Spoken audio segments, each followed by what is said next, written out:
dans l'atelier. Il me semble que si je pense à la maison, c'est seulement l'atelier. J'aime beaucoup ma maison. Je l'ai faite, ma maison. J'ai trouvé, j'ai acheté, j'ai mis ici une chose, là un autre objet. J'ai besoin. Ça fait une grande, grande hutte. Oui. Quand je rentre, j'ai un peu de sécurité. Quand je regarde dehors, je perds la sécurité. Quand je suis dans mon atelier, celui qui donne sur le jardin, le petit atelier à partir de qui je pouvais voir Crocro, là où je peux voir les tourterelles. C'est beau de voir deux tourterelles qui marchent dans le petit sentier du jardin, côte à côte. C'est beau, on dirait deux petites religieuses, des petites pucelles.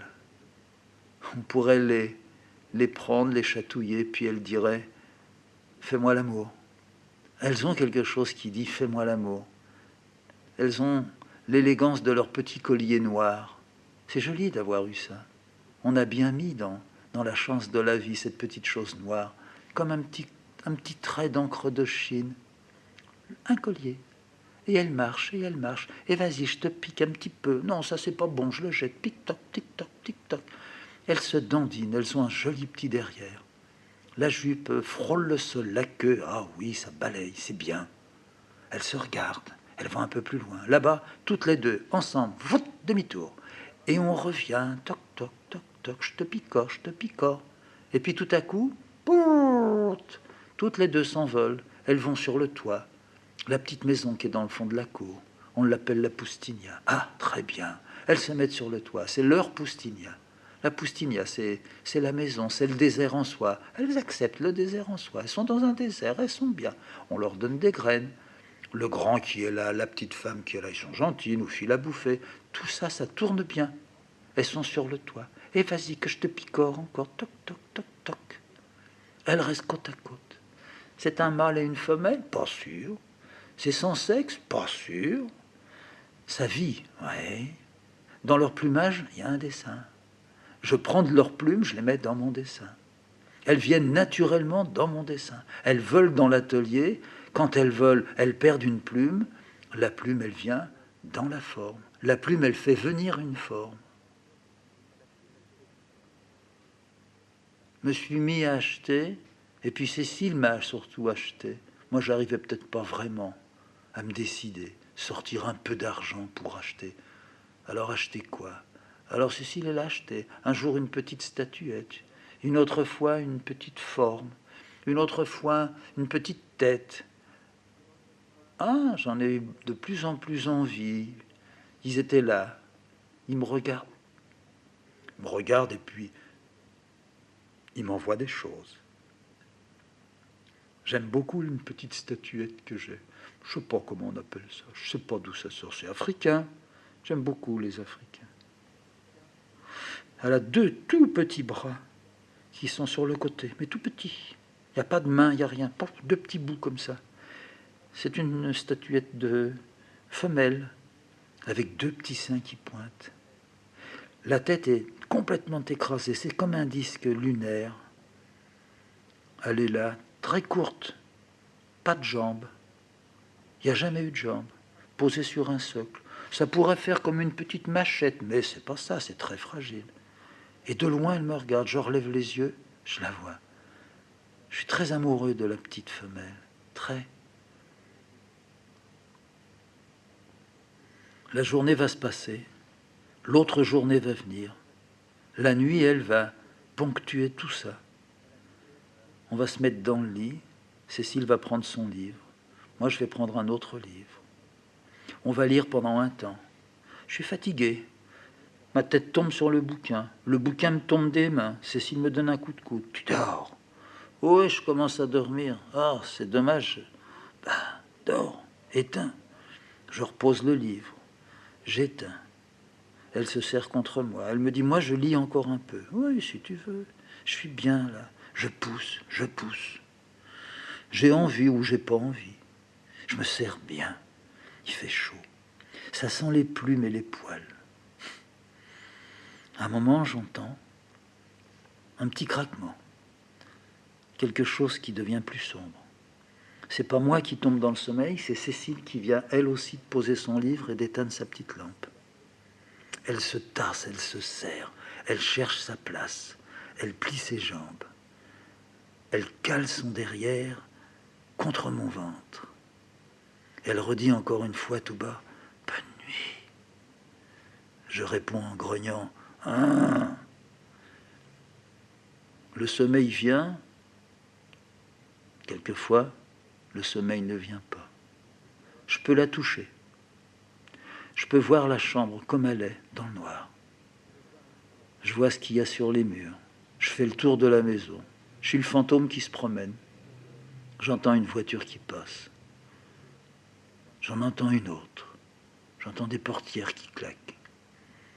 Des gars qui rentrent. La nuit est vraiment là. J'entends pour la dernière fois l'heure. De minuit à 6 heures du matin, l'horloge ne sonne plus. Faudrait que je dorme. Je vois le dessin. Si je dors pas, si je pouvais, si j'étais sûr de ne pas réveiller Cécile, je me lèverais, puis en catimini, j'irais dans l'atelier. Grosse robe de chambre, les pieds sur un petit bout de tapis. Je prendrais le crayon. Oh, il me semble que ça viendrait. Ah ben oui, là, il y aurait bien ça à faire. Et puis ça coulerait. À ce moment-là, ça coulerait. Je suis vraiment à ma table. C'est comme si j'avançais le dessin. Le dessin avance aussi, c'est sûr. Demain matin, quand je viendrai, je serai surpris, mais alors, il sera fait tout seul parce que je me lève pas. Non, tu vas la réveiller. Je m'endors. Je rêve. Je me réveille. Je regarde ma montre.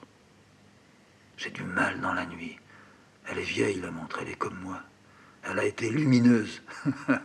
Elle est un peu éteinte maintenant. Alors, quelle heure il peut bien être?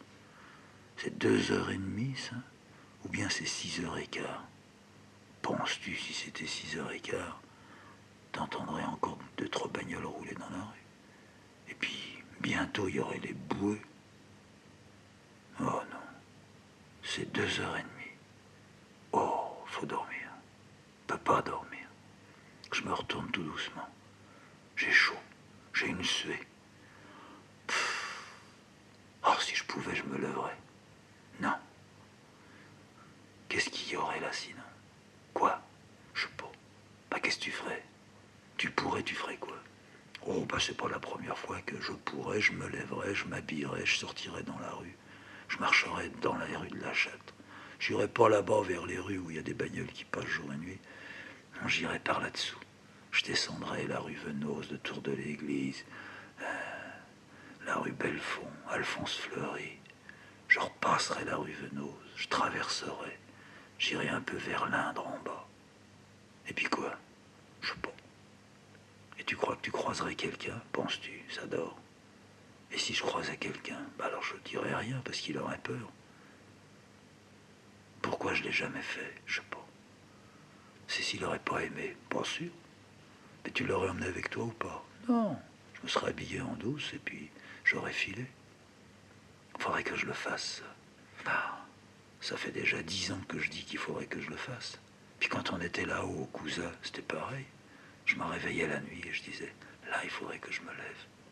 Il faudrait que je marche. Oh, il a dû neiger. Oh, je marcherais bien à minuit dans la neige. Je partirais un peu dans la montagne.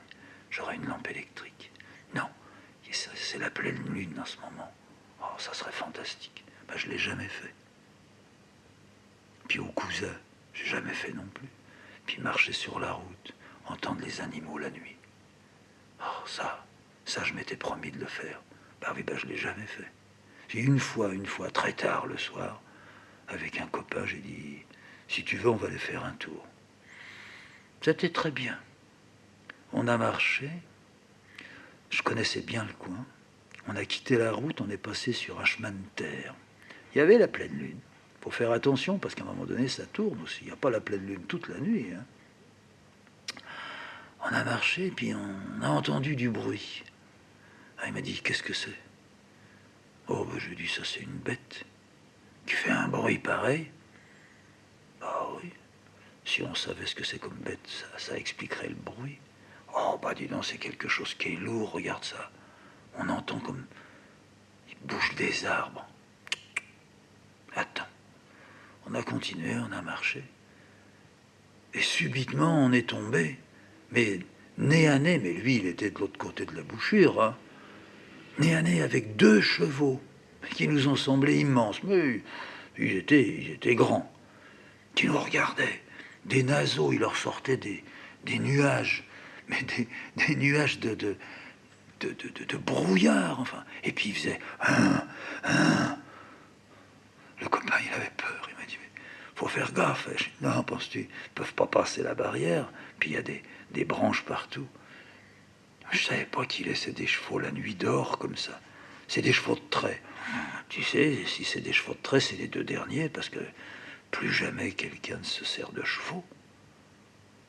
Oh, mais regarde leurs yeux. Oui, ils sont superbes. Ils se sont approchés, ils voulaient nous voir. Qu'est-ce que c'est que ça? Ils devaient se dire, mais regarde leurs yeux à eux. Puis nous, sans doute en parlant, on avait aussi un peu de nuages qui sortaient de la bouche, et puis des naseaux. Ah, ils nous prenaient pour des chevaux. Et puis nous, on les prenait un petit peu lentement pour des êtres vivants, pas loin d'être des humains. C'était à la fois dantesque, cauchemardesque et tout à fait réel. C'était une réalité qu'on n'avait encore jamais vue. Oh, il me disait, toi, tu vas faire des chevaux demain. Oh non, moi, je ne dessine jamais les chevaux, mais c'est vrai, c'est splendide de trouver ça. Et puis, ils passaient un peu plus leur tête, leur cou, ils frottaient sur les fils de fer barbelés. Et nous, on s'est un peu écartés. Mais qu'est-ce qu'ils veulent? Oh. Alors, les chevaux. Vous pensez, les chevaux? Là, vous nous voyez. Vous voyez 2 bonhommes dans la nuit. On est venu pour vous voler, pour vous emmener. On fait le commerce des chevaux, mais pas des chevaux qu'on tue. Commerce des chevaux, vous allez tirer notre voiture. Hein? Et on riait. Et les chevaux, ils tapaient du sabot. C'est ça qu'on entendait. C'est des chevaux qui tapaient du sabot. Ils se réchauffaient parce qu'il faisait pas chaud. Puis il n'y avait rien. Oh, si on avait su, on serait venu avec du pain ou des pommes. Bon, allez, on rentre. On va pas rester là longtemps. Salut les chevaux. Salut. Et on a fait demi-tour. Et puis les chevaux, ben, à peine on avait fait demi-tour, eux aussi ils ont fait demi-tour. Ils sont repartis. Au cousin, il y avait quelque chose de très beau. On entendait Cécile dans son atelier quand les fenêtres étaient ouvertes, et moi dans mon petit appentis, quand la fenêtre était ouverte. On entendait sur le coup de 9h, 8h le matin,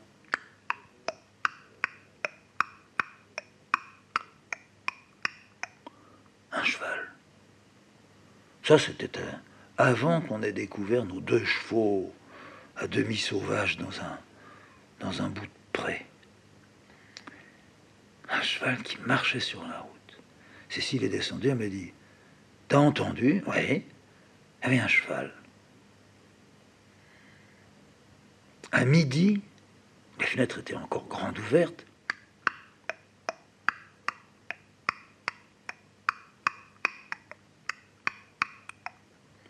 Elle est venue, elle m'a dit, il est encore là. Alors on est sorti dans la cour. Puis on a dit, ah oui, ça se rapproche, ça vient de Villebasse. C'est quelqu'un qui s'en va sur les bergères. Attends, on va le voir. On va faire comme si on travaillait le jardin, là. On va voir. Qui est-ce qui a un cheval encore? Ah, on l'a vu. T'as un grand cheval qui traînait une petite charrette. Dans la charrette, il y avait un type, pas jeune du tout, avec un sac à patates sur les épaules. Une sorte de casquette qui n'avait plus rien de casquette, qui était comme une calotte, penchée un petit peu sur le front. Il tenait les rênes. Il regardait droit devant lui. Et lui, l'attelage, tout ça s'est passé devant nous.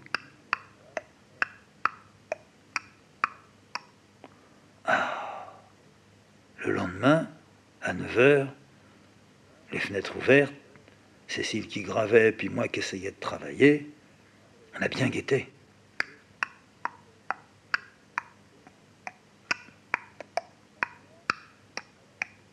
T'entends? Ouais, c'est lui, il passe. J'ai regardé, bien un endroit où je pouvais le voir. C'était un peu entre un prunier et puis un saule qu'il y avait là. Non, un laurier rose. Il y avait une petite trouée. Tu le vois? Je dis, ça y est, je viens de le voir, c'est lui. Et encore son sac sur les épaules. Ah, moi, je peux pas le voir de là-haut. Ben, oui, c'était dans la touffe des arbres, c'est pour ça que tu peux pas le voir. À midi, on était dans la cour.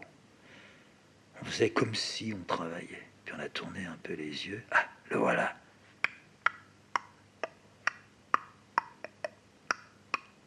C'est un vieux cheval, il bute de temps en temps, t'as entendu? Ouais. Ben, il est toujours là, il tient toujours les rênes. Ma parole, il travaille dans un champ. Alors on a ri, on était contents, le cheval. Puis un beau jour, on a bien fini par rencontrer le bonhomme. Il était avec son cheval, mais le cheval, il était là, il se reposait dans un des chemins. La charrette était évidemment là, mais il l'avait débatté. Et alors je dis à l'homme, ah, ça fait déjà quelque temps, là, on vous voit passer. On vous entend pas tout le temps. Ah, ben non, je sors pas tout le temps par là. Ah, vous travaillez avec lui? Non. Mais c'est un vieux cheval? Oui. Vous avez travaillé avec lui longtemps? Oh, plus de 20 ans. Ah. Et vous travaillez plus? Non, je suis trop vieux. Vous avez quoi? Je vais avoir 80. Ah. Et pourquoi vous venez sur votre champ tous les jours? Pourquoi je viens sur mon champ? Je le sors. Je sors le cheval. Je peux pas le laisser tout le temps dans l'écurie. Il faut que je le sorte. Il faut qu'il bouge un peu. Vous le gardez? Ah oui. On ira jusqu'au bout. Il me sort et je le sors.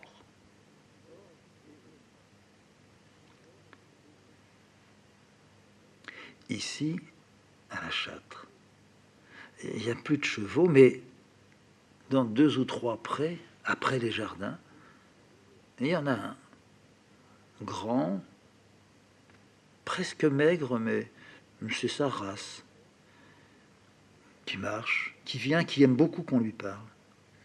Et Zazin aime beaucoup qu'on parle au cheval. Elle se met en dessous, elle le regarde. Lui ne fait pas très attention à Zaza, mais il fait attention à nous. Et comme il y a des pommiers pas très loin, quand c'est le moment où elle tombe, je prends une pomme, je lui amène. Je lui mets dans ma main, avec la main très plate pour pas qu'il me prenne les doigts. Il la mange, il n'a pas tellement besoin de ma pomme, parce qu'il y a des pommiers aussi dans son champ, puis il en bouffe quand il veut. Mais il est très sensible à la pomme que je lui donne. Il me voit arriver de loin, et il fait un petit galop comme ça. Et puis arrivé à 10 mètres, 15 mètres de du petit chemin, il s'arrête et puis il vient en flânant comme si de rien n'était. Mais il n'a pas pu réfréner l'élan qu'il avait ressenti pour celui qui passe tous les 2-3 jours par ce petit chemin. Alors il s'approche. Je lui dis bonjour. Il penche sa tête avec ses grands beaux yeux. Les yeux sont toujours beaux chez les animaux. Il y a à la fois la tendresse et puis toute l'innocence. Tout ce qu'on va leur faire, c'est dans leurs yeux qu'ils ne comprennent pas qu'on va leur faire ça. Ils sont là appuyés sur le sol. Ils ont des racines dans le sol. Partout où ils vont, ils mettent leurs racines. Ils aiment la vie. Ils sont comme moi. Et comme moi, ils croient en Dieu. Hein? Zaza, elle croit en Dieu. Je le sais. Les 2 petites tourterelles, là. Il y en a 30, 40 des tourterelles, mais il y en a 2. Toujours, 2 par 2. C'est peut-être pas les mêmes.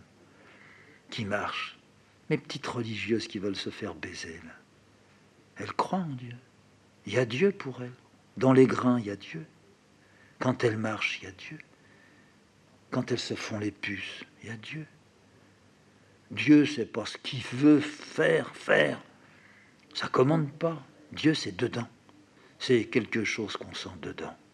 C'est une boule chaude, douce, vraie, confiante en nous. Elle commande rien du tout. Elle dit pas fais ton dessin. Non, c'est de la lumière qui est là, qui n'a pas besoin de dire je suis là. C'est à nous de sentir. Elle se fout de nous. On l'intéresse pas. C'est nous qui devons sentir qu'elle est là.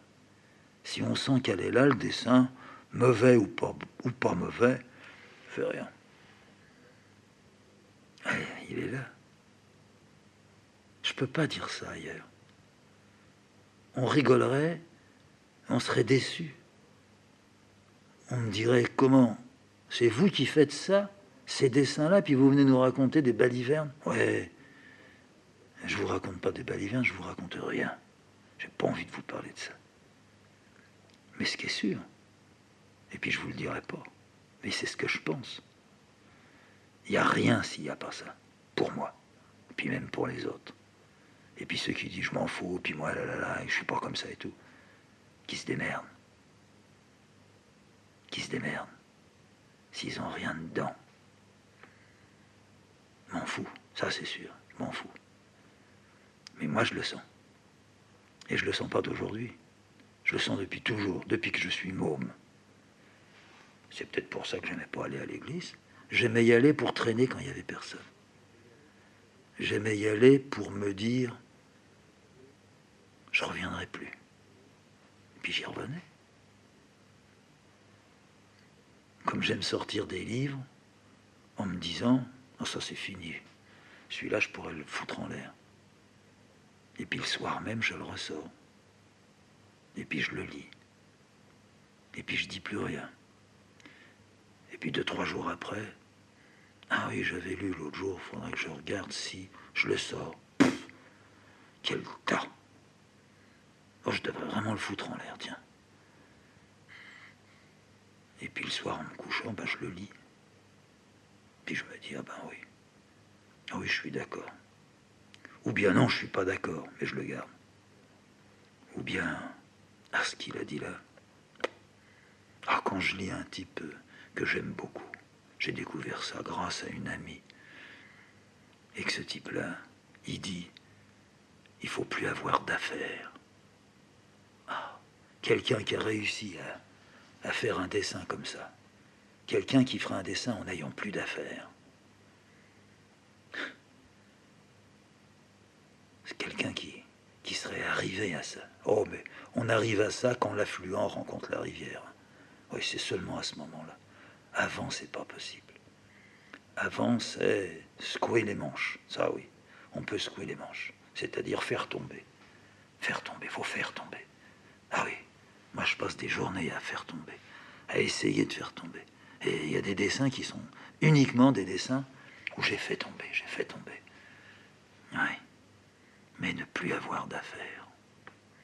Ah, ça doit tout changer. Enfin, petit à petit, il y a des affaires qui tombent. Il y a des manches qui se secouent mieux. Toute la poussière qui fout le camp comme ça. Ah oui. Alors la nuit, elle s'est passée comme ça. Un peu dormir, un peu rêver, un peu parlementer. Et puis, le matin est là. Ah, Cécile se réveille. Tu as bien dormi, comme d'habitude, pas mal. Et toi? Moi, j'ai dormi. Tu as rêvé?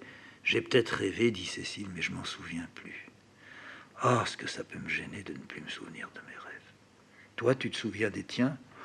Pas vraiment, des petits morceaux. Ça revient plutôt le lendemain ou le surlendemain. Je sais plus quelle est la nuit où j'ai rêvé ça, mais ça n'a pas d'importance. Il est tard? Non, il doit être 6 heures. Tu veux qu'on se lève? Si tu veux, tout à l'heure, dans 5 minutes.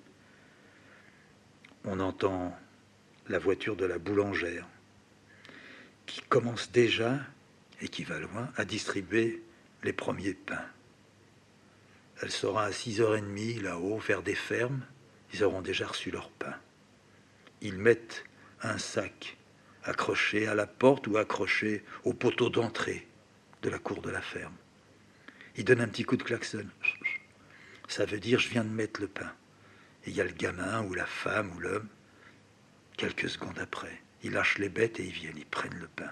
Le pain est chaud, il est frais, il est odorant, il est brillant, il est brun, il est sur la table. Ça leur donne envie de baiser, j'en suis sûr. C'est bon. Le pain, la chaleur qui est dedans, la chaleur, c'est Dieu. Faut me croire. Et la femme, oh, elle fera pas de croix avant de le couper, ou elle en fera, ça fait rien. Ça va rentrer dans sa bouche, comme la verge de son mari. Elle va mastiquer, elle va mettre de la salive, elle va humecter pour que ce qu'elle a mis dans sa bouche, ça passe, ça descende. Elle fait sortir l'odeur par son nez. C'est maintenant dans son estomac. C'est bon. Elle boit une petite goutte de soupe. Elle regarde l'homme. L'homme, il dit « Je vais partir. Je serai pas là avant 1 heure. Je voudrais finir tout le champ. » D'accord. Moi, pendant ce temps-là, je vais ranger toutes les patates. Ah oui, ça sera bien, parce que bientôt, je vais avoir besoin de toute la place là-bas. J'emmène un bout de pain. Prends un bout de fromage. Non, du pain comme ça. C'est bien depuis qu'il le livre à cette heure-là, hein. On mange déjà du pain frais le matin. C'est bien. Il s'en va. Il n'embrasse pas sa femme. Il s'en va.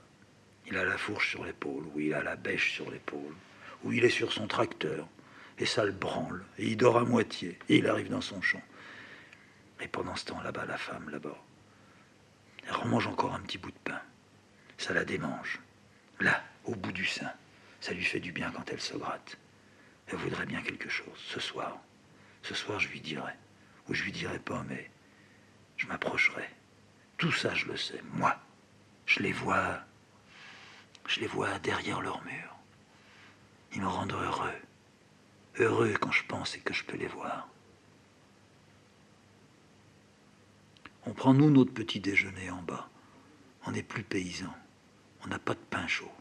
On ne peut plus digérer du pain chaud. Cécile, elle prépare le thé. Moi, je lui prépare ses tartines. Je mange mon fromage blanc. Zaza a déjà mangé sa première soupe. Elle est repue maintenant dans son panier. Oh, elle pousse des soupirs. Elle va dormir jusqu'à 8h, 9h maintenant. La petite chatte, pareil. J'ouvre les volets. Le jour est là, ou le jour n'est pas encore là. Il pleut, ou il fait beau. On regarde dehors. Cécile est toujours en extase le matin devant son jardin. S'il fait beau, elle sort, elle se recouvre d'un grand châle, puis elle regarde le jardin. Moi, je lui dis à chaque fois, stupidement, « Fais gaffe, tu vas prendre froid. » Elle me dit, « Mais non, laisse-moi, parle pas. » Alors je la laisse. Je monte chez moi au premier.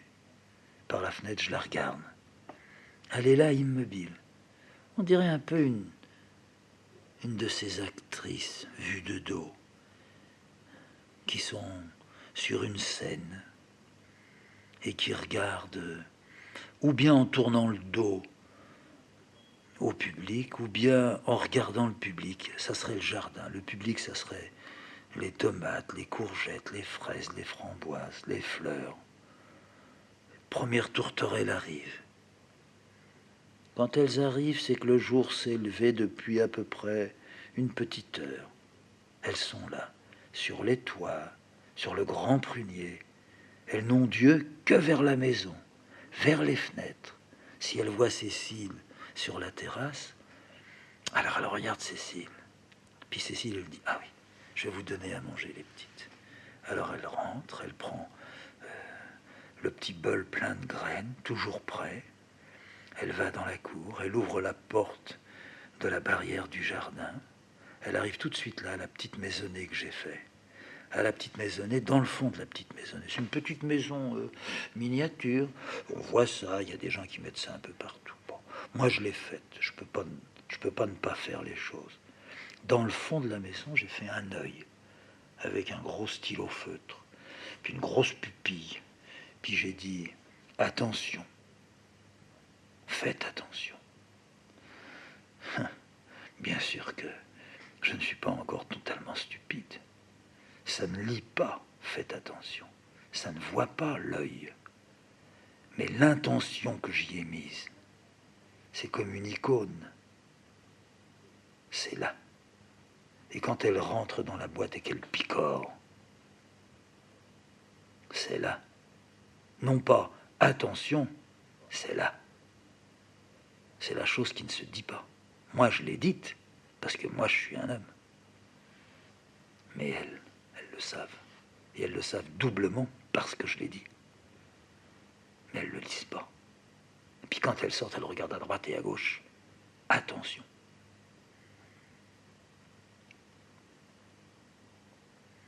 Je suis dans mon atelier. Ça va sans aller. Le matin, je gueule. Le matin, je ne m'endors pas tout de suite. Je commence à m'endormir sur ma table. Si je suis à l'atelier à 7h30, je m'endors vers 8h30, 9h. Alors là, je gueule pas. Là, je suis... Bon. Quelquefois, Cécile, elle vient, elle me donne une petite goutte de café. Ça a le don de me réveiller. Quelquefois, ça a le don de m'agiter. Mais je suis là. Bah, on fait. J'avance. Ça va vraiment pas. Cette nuit, pourtant, je m'étais dit, j'ai tout perdu.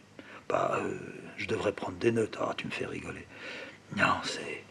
Ce dessin-là, je ne sais pas pourquoi il ne veut pas tourner. Cécile arrive. Ah, ça y est, t'es déjà au boulot? Oui, tu te rends compte, déjà à cette heure-là. Jusqu'à midi. Puis après, tu vas recommencer à 1h30. Puis tu vas aller jusqu'à 6h30. Ben oui. Puis on va remonter du dîner, 7h30. Puis tu vas travailler jusqu'à 9h30, 10h. Mais tu te rends compte, je t'assure que c'est pas bon. Pour moi, si, c'est bon. Non, mais je veux dire, c'est pas bon tout le temps, les jambes pliées, le dos voûté. Et toi, qu'est-ce que tu fais? Mais moi, je m'agite. Moi, je grave, après je me lève, j'épluche, je fais la cuisine, je fais un brin de ménage, je reviens, je vais faire mes courses. Oui, mais je fais aussi des courses, moi. Oui, bon, d'accord, t'as raison. Mais je t'assure que c'est pas bon. À la longue, ça peut pas être bon, ça. Bon, faut me laisser, s'il te plaît. Tu es gentil, je t'embrasse. Au revoir. Me revoilà là, à ma table, en face. Ce qu'a dit Cécile ne m'a pas dérangé. C'est vrai, je le partage. C'est pas bon, je peux rien y faire. Ça va raccourcir quelque chose, c'est pas non plus un problème. Je suis là. Ce que je voudrais, ça serait démarrer là un petit peu. Faudrait que j'arrive jusqu'à 10h30, 11h. Là, oui. Et si je me mettais un petit peu de bac? Oui, c'est vrai. Et puis toujours le même. Je le connais par cœur. Je me le mets, j'entends. J'arrête de travailler. Il m'a toujours ému, cet homme. Depuis le commencement, je trouve que c'est mon arrière-grand-père. En voilà un d'ancêtre. Oui, ça c'en est un. Il y a lui comme ancêtre. Il y a Cranach comme ancêtre. Ça fait drôle de dire ça. Il y a Holbein comme ancêtre. Oui. Il y a Dürer. Oui. Rembrandt. Oh, pas tout. Le truc de Rembrandt, une partie seulement. Oui. Et puis qui? Oh, il y en a d'autres, mon vieux. Tout est plein d'ancêtres. Le ciel est muré d'ancêtres. Ouais. Et puis la terre aussi. Ouais. Tu considères tes parents comme des ancêtres? Oui, ils sont un petit peu trop frais encore. Mais ils sont là. Ils roulent. Ouais. Avec ça, le dessin n'avance pas. Je peux rien faire d'autre. On change de crayon, si tu veux. Un 5B, ça sera bien. Ça fera très gras, un peu sale. Dans le sale, il y a des petits poils qui viennent des fois. Oui. Et si je soulevais? Mais non, faut pas soulever ton papier. Si, une petite goutte pour voir. Oh, mais dis donc, il y en a déjà un paquet de fait. Ça donne de l'espoir. Ouais, fait du bien. Tiens, j'ai bien fait de soulever. Bon, allez, on travaille. Alors, j'attaque là. Non, je sais pas. Écoute, il y a bac. Oui, très bien. La main s'en va. La main gratte. La main, elle frotte. La main, elle tourne. Elle revient. Elle prend le taille-crayon. Elle donne un tout petit peu d'affûtage. Elle recommence. Ah oui, c'est pas plus mal, tiens, quand on arrive à faire ça. Non, maintenant, c'est ici qu'il faudrait... Oui, quand même, il y a tout ce passage-là. je voudrais que Cécile un jour me fasse la traduction. Parce que moi, je l'entends à ma façon. Quand il dit, je sais pas quoi, Ngezoun, Tapezoun ou n'importe quoi, moi je l'entends, je mets des paroles françaises dessus. Je charibote, ça c'est clair. Mais j'en fais oh souffrir et mourir. Il y a un passage, c'est pas du tout ça. Je me souviens avoir demandé à Cécile, mais quand il dit là, souffrir et mourir, il me dit, mais pas du tout, c'est la jubilation. Oh bah c'est pas loin.